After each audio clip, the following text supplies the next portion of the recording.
ነገ ሚያዝያ 29 በዚህ ዘመን ላለን የስምንተኛው ሺህ ትውልድና ለወደፊትም ለሚፈጠረው ኃጢአተኛ ትውልድ ከአምላካቸው ከእግዚአብሔር በተሰጣቸው ታላላቅ ቃል ኪዳን ሕዝቡን ከተለያየ መቅሰፍት፣ በሽታ፣ ችግር እየፈወሱ ያሉ ሦስት ቅዱሳን አቡነ እጨጌ ዮሐንስ፣ እናታችን ሰማዕቷ ቅድስት ፍቅርተ ክርስቶስ፣ እናታችን ሰማዕቷ ቅድስት አርሴማ ነገ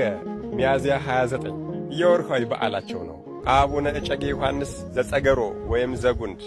በጨረቃ ላይ ለ50 ዓመት፣ በፀሐይ ላይ ለ50 ዓመት፣ በደመና ላይ ለ50 ዓመት እንዲሁም ደግሞ በክንፋቸው ዓለምን በመዞር ለ50 ዓመት በተጋድሎ የኖሩ ታላቅ ቅዱስ፣ ከሰው ተፈጥረው ከመላእክት የተደመሩ እንደ ሰው ተፈጥረው እንደ መላእክት የኖሩ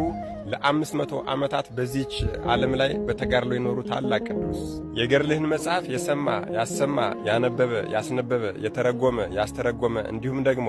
በቃል ኪዳንህ የታመነና ዝክርህን የዘከረ መታሰቢያን ያደረገ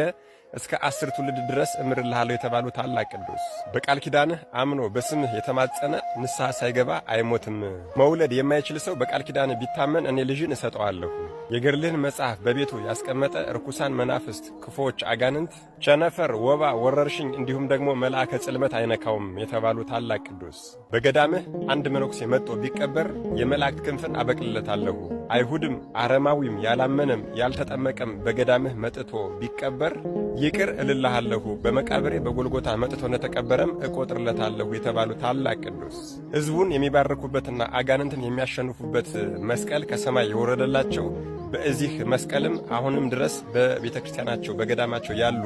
አባቶች አገልግሎት እየሰጡላቸው የሚገኙት አባታችን አቡነ እጨጌ ዮሐንስ ዘጸገሮ ወይም ዘጉንድ ነገ ሚያዝያ 29 የወርኃዊ በዓላቸው ነው። ሌላው ነገ ሚያዝያ 29 ገድሏን በስቃይ የፈጸመች የመንፈስ ቅዱስ ግርማ የጋረዳት ቁመቷ እንደ ዘንባባ የረዘመ በመንግሥተ ሰማይ ስሟ ታላቅ የሆነው በፍጹም ምግባርና በፍጹም ሃይማኖት በውስጥም በውጭም ያማረችና ያጌጠች የመግረፊያ አለንጎችና የማሰቃያ መሳሪያዎች እሷን ማሳመም የማይችሉ ሊገሏት የተላኩ አናብስትና አናብርት የእግሯን ትቢያና እግሯን ጫማ የሚልሱላት ስሟን ለጠሯት ከአውሎ ንፋስ ፈጥና የምትደርስ ነገሥታትና መኳንንት ውበቷን አይተው መታገስ የማይችሉላት እርሷ ግን የክርስቶስ ሙሽራ አድርጋ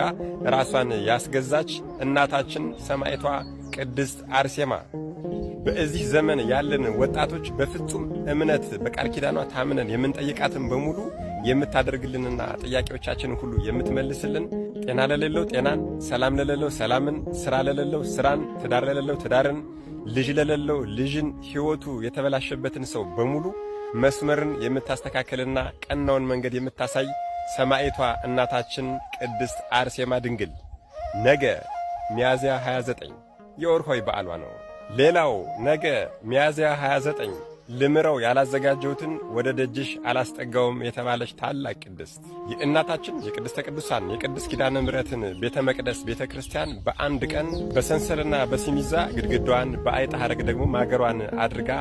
በአንድ ቀን ቤተ መቅደስን የሠራች ታላቅ ቅድስት በስምሽ ስሜ ተጨምሯልና ለቤተ ክርስቲያንሽ መባዓ የሰጠ የተላላከ መጥቶ በቤተ ክርስቲያንሽ የተቀበረ እንደዚሁም ደግሞ ቤተ መቅደስሽን መጥቶ የተሳለመ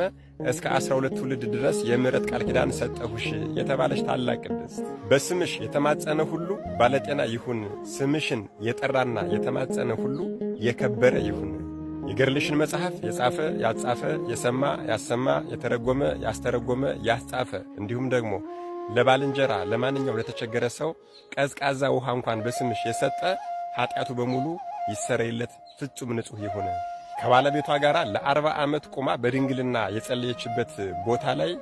ድንቅ የሆነ ፈዋሽ ጸበል ፈልቆላት ማንኛውንም አይነት የአጋንንት እስራት የሚፈታላትና ልጅ መውለድ ለማይችሉ ልጅን የሚሰጥላት ታላቋ ጻድቅ ወሰማዕት እናታችን ቅድስት ፍቅርተ ክርስቶስ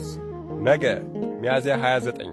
የወርኃዊ በዓሏ ነው። መድኃኔዓለም ኢየሱስ ክርስቶስ ከታላቁ አባታችን ከአቡነ እጨጌ ዮሐንስ ከታላቋ ሰማዕት ከእናታችን ከቅድስት አርሴማ ድንግል ከጻድቅ ወሰማዕት ከቅድስት ፍቅርተ ክርስቶስና እንደዚሁም ደግሞ በዚሁ ቀን ወርኃዊ በዓላቸው ታስበው ከሚውሉ ሌሎችም ቅዱሳን እናቶቻችንና አባቶቻችን